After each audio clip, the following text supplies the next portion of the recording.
Okay, let's go to some personal advice that you've given Garrett and I at least once a week for the last 15 years, nearly. Departing from the office, usually on a Friday afternoon, you would tell us to stay out of jail.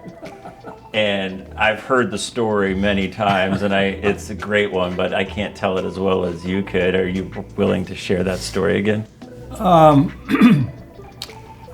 Well, it's a long-winded story, but the background was that I spent some time in the Air Force, and I liked what I did when I first went in. I was playing with big toys, and I was trained as a jet mechanic. So somehow I volunteered for the Air Force Reserve. I didn't have to be there, but I liked what I was doing.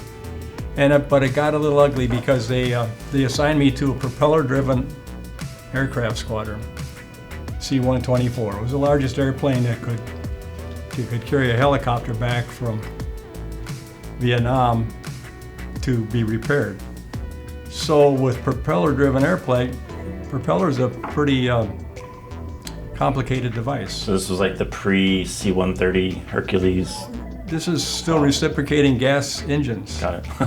Oh, long time ago. And we had, I think, 2 or 3 of the propeller technicians, and they were all older than I was. And in the Air Force, you get stripes for every couple of years, and they had hash marks up here. But they didn't have a very high, well, a lot of them didn't have a very high rank, maybe a tech sergeant or master sergeant. And I found out why, because they were incredible bad guys. So we were assigned near Tacoma, McCoolism Air Force Base. And I made another mistake. I went back to officer candidate school. So I started with a gold bar lieutenant again. So I was at the bottom of the heap. So I was on weekends.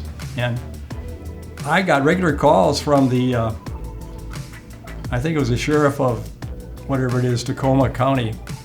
And the guy said, Lieutenant McCool, if you don't come down and get this guy out of the drunk tank, she says, we're going to leave him in there.